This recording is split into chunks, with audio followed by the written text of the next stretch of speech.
greetings and welcome everyone to this news video. I am the Ninjaneer and today we're going to talk about the following topics. Maxion deep dive, Saku's metal-free battery cell, the Chevron decision, Steve's interview with Where We Go Next podcast, NASCAR EV prototype, NASCAR inspired EV prototype. Let's get started. Okay, so what I wanted to do here with the whole Maxion situation, because there was a particular channel that you guys might have heard of, the Aptera Owners Club, that said that, hey, someone should do a deep dive of the whole Maxion situation and the lawsuit, etc. So what I'm going to do is I'm going to do just that. Give me a moment here to organize my windows because for some reason I decided not to organize them before we got going here. And we'll go ahead and get started. So what I'm going to do first is I'm going to talk about what the legislation, wow, that's later. What the litigation actually says and what they are alleging, and then go over each point in kind. So we're going to go ahead and read this here. The class period is from November 15th to May 29th, 2024. So November, December, January, February, March, April, May. So about 6 months time frame. That's going to be important in a moment because I'm going to go over a bit of law that I think will be important to this case. We'll put it that way.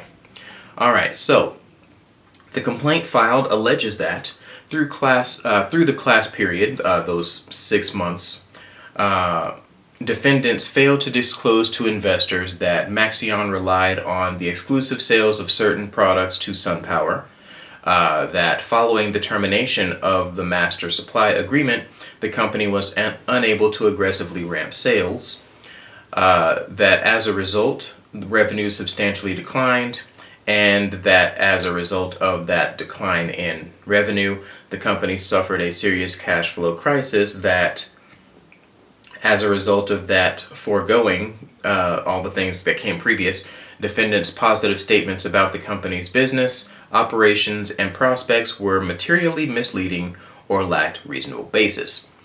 Okay, we're going to go through each of these things one at a time, and we're going to talk about the validity of the situation. I'm going to try and represent this as in an as balanced way as possible. So let's go ahead and get started here. The first thing we're going to look at is this first claim that says that Maxeon relied on exclusive sales of certain products to SunPower. Relied on exclusive sales of is going to be a bit interpretive on my end because I believe that that is going to be kind of a key or a crux to the case. Essentially, Maxeon relied on the exclusive sales of certain products to SunPower.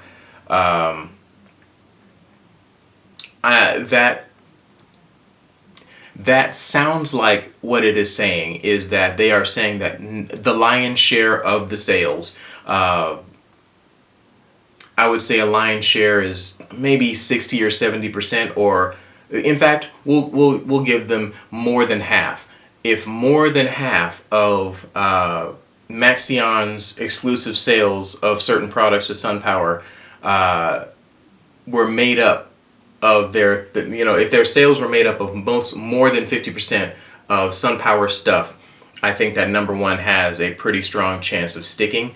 That's just based on my interpretation. That's not any legal thing. I'm not a lawyer, but relied on is a big deal. It means that they had without SunPower, essentially they're nothing, or they are going to be hurting for certain, basically. So let's go ahead and look at the revenue for the revenue for Maxeon over the course of a few years, and then let's look at their sales of stuff to SunPower specifically and compare the two and see how close they are.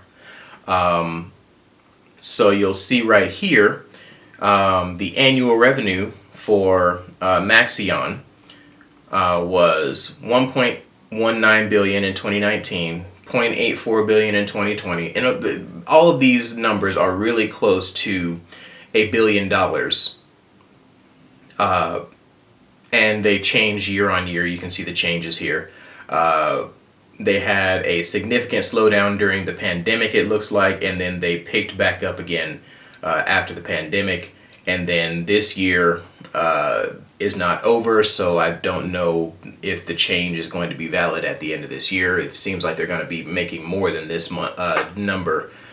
So anyway, long story short, they are making really close to $1 billion every year, and this year it looks like they might be on pace to get closer to $2 billion.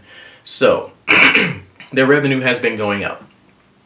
Let's go ahead and check out how much of that revenue is with Maxion. So during fiscal years 2021 and 2020, so this is more or less going to be, let me go ahead and scroll up so you guys can see. Went to my old friend the Edgar website, and I clicked on, come on man, and I clicked on the section for Maxion, and annual report section, securities exchange for the fiscal year ending January 2nd, 2022. Okay, so this is basically giving a breakdown of the years in question here. Well, a couple of the years in question. And let me get back down to where I was. Oh, you know what I could do? Instead of scrolling like a madman, I can go to the section that I know where it is there. Anyway, all right, so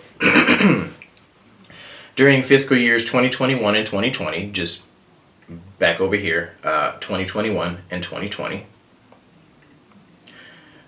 they had sales of 225.9 million and 231.2 million respectively to SunPower, representing the sale of solar modules to SunPower. Yeah, this is basically, they made 200 million on average, so it's like 228 million on average with SunPower, but they made really close to $1 billion for those 2 years. So SunPower isn't even a quarter of their total sales based on their reported revenue.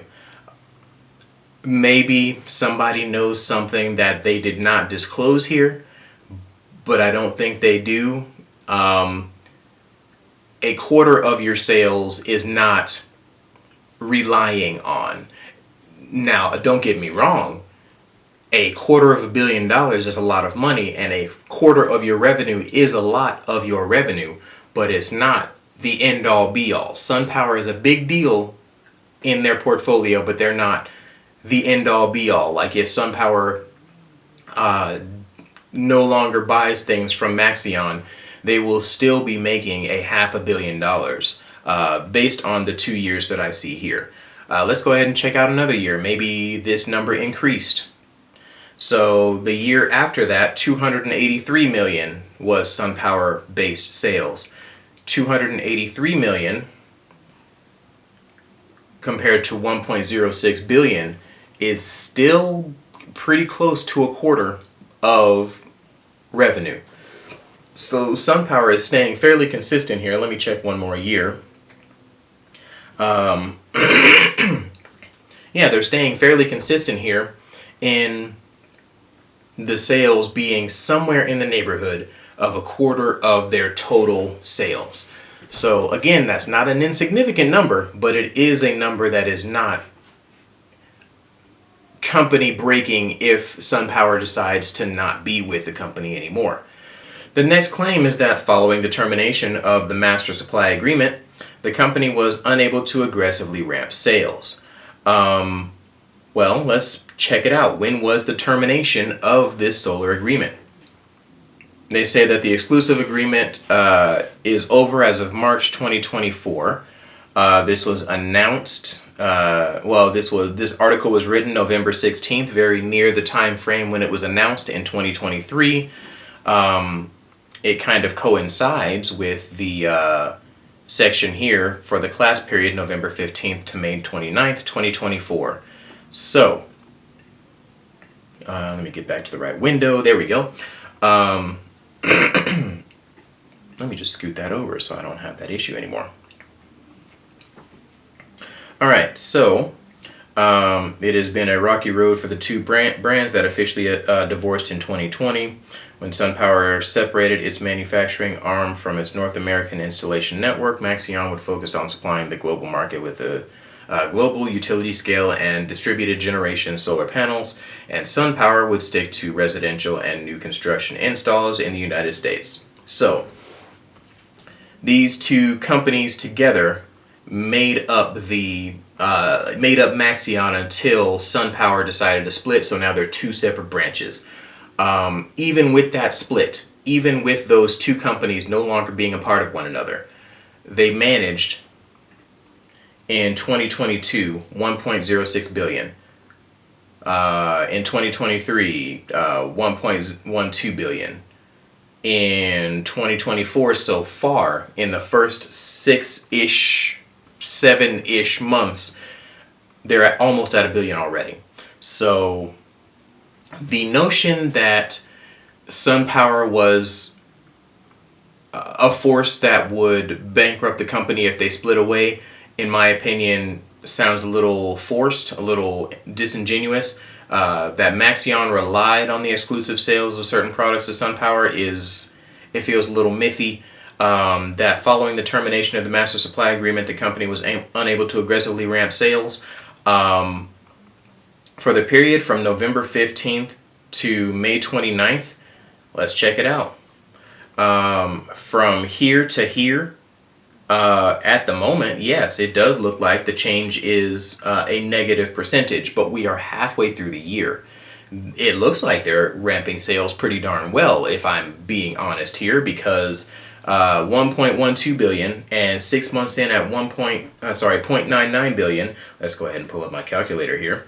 Assuming the second 6 months is as good as the first 6 months, 0.99 plus 0.99. So they're gonna make really close to $2 billion this year.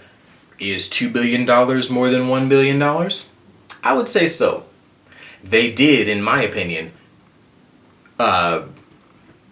ramp those sales. So I don't know what statement number 2 is saying. On its face, it seems a little weird. Yeah, anyway. Number 3, that as a result of the first 2, revenues substantially declined. Because these first 2 don't feel very accurate to me, all of the rest of these are not going to be accurate because they rely on the validity of each of their statements that followed previous. So for instance, number 3 requires that 1 and 2 be true. Number 4 requires that 3, 2, and 1 be true, and so on. So yeah, it is. The lawsuit doesn't feel to have any teeth, in my opinion. But I do believe that there are concerns that maybe the investors or the lawyers should have focused on, like the fact that the stock price is super down bad. Why is the stock price so down bad? I believe it might be because of the fact that they are actually losing money, and have been losing money several years in a row. But it appears that that money loss was the direct result of them trying to ramp up and build more facilities because they have a ton of demand for their product. Yeah, so maybe they could have gone the route of saying, hey, I want to sue you guys because you're losing money every year. That would make more sense, in my opinion, than the case that Maxion relied on the exclusive sales of SunPower and the agreement being terminated made their sales tank. those two things might kind of be true from a stance of now SunPower's sales are not counted as Maxion sales, but I don't think that their sales, at least based on what they are reporting, have gone down per se. Like, we had a couple of down years, like I said, right around that time of the pandemic, and then it's been going up from there. Like, significantly up in 2022, less significantly up in 2023, and if the current rate of revenue is to be believed for this year, it's gonna almost double. So yeah, I don't get this case. The way that the case is worded, the way it's put together, maybe they can adjust it later or something like that. But yeah, as it stands now, I don't see the case working out in their favor. By the way, if I misunderstood something, if I didn't get something right, please let me know in the comments section. I will look at it and review it, and if I need to, I'll make a correction. That's always something that's open, always on the table, something that I will always do. If I am wrong, I will always adjust. So, yeah, man, let's go ahead and get to the next story here. We gotta scroll quite a ways here. All right, there is a video by Munro Live that covers a battery cell that could change the world, which is a similar headline to every single other battery that has ever existed in life. So, you know, I'm skeptical until I see the product actually being produced and put in vehicles, but some of the things that they are promising with this battery are very, very interesting.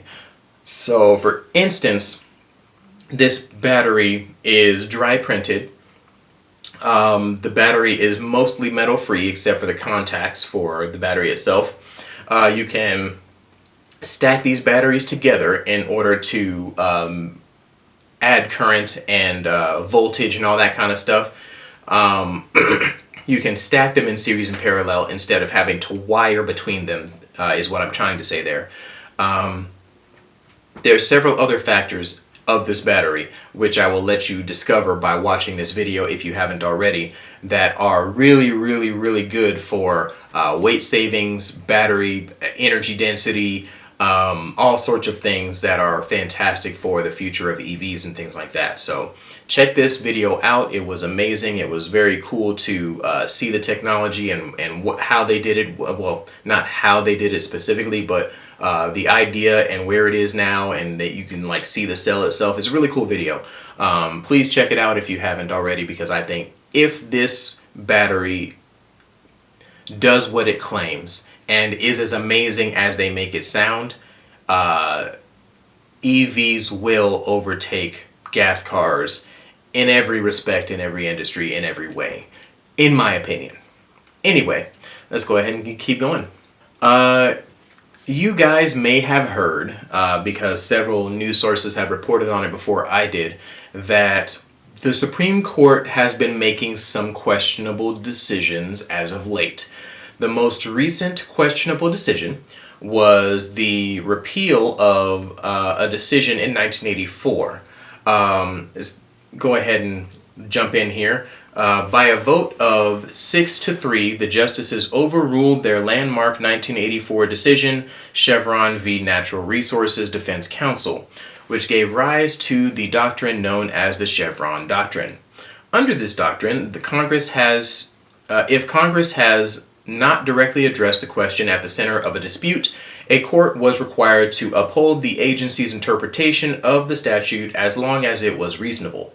But in a 35-page ruling by Chief Justice John Roberts, the justices rejected that doctrine, calling it fundamentally misguided.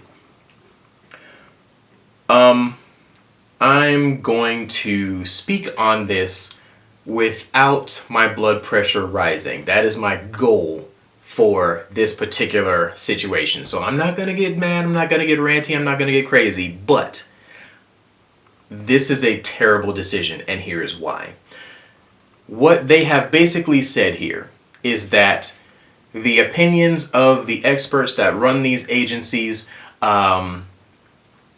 only matter if the court says that it matters, which is the opposite of what it was before, where the courts would defer to the expertise of the scientists and whatnot in these departments. That is weird and wrong for a number of reasons. But yeah, the biggest reason why I think this is a terrible idea is because #doctors, #lawyers, pretty much anybody who has a professional, like if you've been doing something for a long time, anybody who has had that experience was advising the government in various agencies as to what to do in the case of things that, you know, don't make sense to the judges. This ruling basically says that the judges know everything and don't need to defer to the expertise of people who have been in the industry longer, who have done the research and things like that.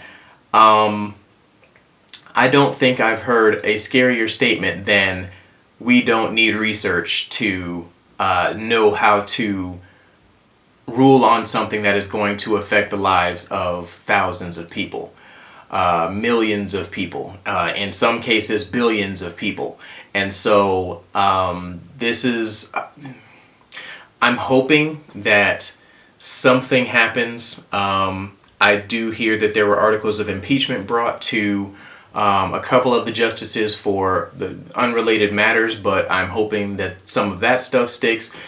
Without getting too politicsy, this decision basically nullifies the advice and the counsel of people who are professionals in the fields for which these legislation decisions are going to affect. So yeah, big time L. I don't understand what in the world possessed them to make this decision, but the decision is made, and hopefully something will change soon. This particular video does a way better job of going through it and explaining it than I did. So I would advise you check out this Legal Eagle video. I'm going to put that in the comments as well. Where we go next, did an interview with Steve Fambro. This interview was phenomenal. It was 59 minutes of pure awesomeness, and a commercial or two. And the questions were good, the explanations were good. Like this, again, I am always impressed with the quality of the interviewers that interview people from Aptera, as well as the answers, and this one is no different. I would say go check this out because there are a couple of pieces that I'm not going to spoil here that were expansions on interpretations that we've gotten previously that fill in the blanks a little bit more.